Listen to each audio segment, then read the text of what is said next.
Hello dear students, आप सभी की रिक्वेस्ट पर ईडियम्स एंड प्रोवर्ब्स मुहावरे और कहावतों की सीरीज़ चल रही है और आज 7th नंबर का एपिसोड हम रिकॉर्ड कर रहे हैं। आप देखते रहें, चैनल को सब्सक्राइब करें और लास्ट में शेयर ज़रूर करें। सो गाइज, आज की फर्स्ट इडियम है a bird in hand is worth two in bush. Means जो आपके पास हैं उसकी कदर करो। एग्जाम्पल के लिए, यदि आपके पास कोई हाथ में बर्ड हैं और झाड़ियों में दो पक्षी और दिखे, इस लालच में कि एक को छोड़कर दो प्राप्त कर लूँ, आपने छोड़ा और वो दोनों भी उड़ गए तो हाथ में कुछ नहीं रहेगा। Now second idiom, actions speak louder than words. शब्दों से ज़्यादा काम बोलता है।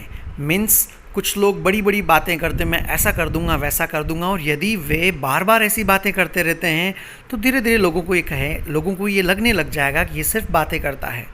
और दूसरी तरफ ऐसे लोग जो काम करते रहते हैं और लोग उनके बारे में चर्चा करते हैं, तभी से कहावत बनी कि शब्दों से ज़्यादा काम तेज बोलता है। Actions speak louder than words. Third one, beggars can't be choosers. Means भिखारियों के पास मांगने का विकल्प नहीं होता है। इट मीन्स यदि कोई भिखारी आके आपसे कहे मुझे बाइक दे दीजिए, आप नहीं देंगे। मीन्स भिखारियों को जो मिल रहा है वो लेना पड़ता है। बेगर्स कांट बी चूजर्स, ये यदि कई बार अपमानजनक तरीके से भी यूज़ की जाती है इस कहावत को, है ना, कि जो दिया जा रहा है उसको ले लीजिए, भिखारियों के पास कोई विकल्प नहीं होता है। Beggars can't be choosers. Now fourth one, saying is easier than doing. करने से कहना आसान है। कई बार लोग कहते हैं कि ये काम तो बहुत इजीली हो जाएगा, तो ये कहना बहुत आसान है। जब वो काम करना प्रारंभ करते हैं तब पता चलता है कितना मुश्किल है। वहीं से कहावत बनी, saying is easier than doing. करने से कहना आसान है। Now fifth one is very important, very popular. Every cloud has silver lining.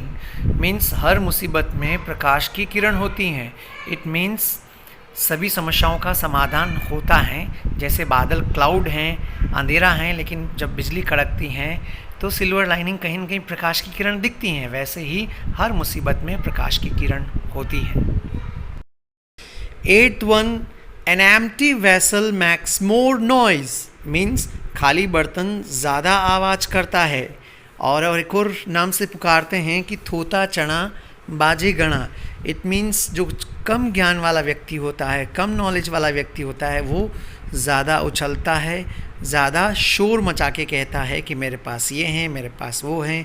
वहीं से कहावत बनी, खाली बर्तन ज़्यादा आवाज़ करता है, थोता चना बाजे गणा। इंग्लिश में, an empty vessel max more noise. Seventh, a word is enough for a wise. समझदार के लिए इशारा ही काफ़ी होता है। इट मीन्स जो वाइज पर्सन होता है, समझदार बुद्धिजीवी होता है, वो एक शब्द में समझ जाता है, तो उसको दूसरे शब्दों में ये भी कह सकते हैं कि समझदार के लिए एक शब्द ही काफ़ी होता है, या समझदार के लिए इशारा ही काफ़ी होता है। A word is enough for a wise. Eighth one, a rod is logic of fools. Means लातों के भूत बातों से नहीं मानते हैं। इसको ऐसे समझिए कि जो मूर्ख हैं उन्हें आप कितना ही समझाएंगे नहीं मानेंगे।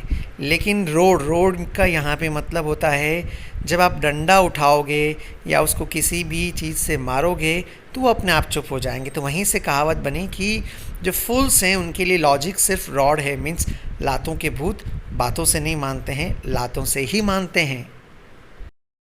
Now 9th number, it is on tip of my tongue. It means यह मेरी ज़ुबान पर है लेकिन याद नहीं आ रहा है। ऐसा कई दफ़ा होता है जब हमें कोई बात याद आ रही होती है, कोई चीज़ें याद आ रही होती है, हमें ऐसा लगता है बस निकल ही जाएगा, ज़ुबान के टिप पर है लेकिन बाहर नहीं निकल रही है। उसके लिए खूबसूरत कहावत है, it is on tip of my tongue. Guys, last 10th number idiom, butterflies in stomach. It means पेट में कुछ हो रहा है। जैसे कई बार एग्ज़ाम से पहले नर्वस फीलिंग होती है ना, उसकी वजह से पेट में कुछ ऐसा फील होता है नर्वस फीलिंग की वजह से, उसके लिए इडियोमेटिक एक्सप्रेशन है। जैसे आप इसको ऐसे बोल सकते हो, I am getting butterflies in my stomach, या I am having butterflies in my stomach. Means पेट में कुछ हो रहा है नर्वसनेस की वजह से। So guys these were 10 idioms and proverbs. कैसा लगा आपको? फीडबैक की आशा में आपकी कमेंट की एक्सपेक्टेशंस रहेगी. Now at last please subscribe यदि आपने अब तक सब्सक्राइब नहीं किया है, and don't forget to press bell icon. Please do share these videos with your friends. यही मेरे लिए सबसे बड़ी गुरु दक्षिणा होगी. Thank you so much guys. Stay tuned, keep learning.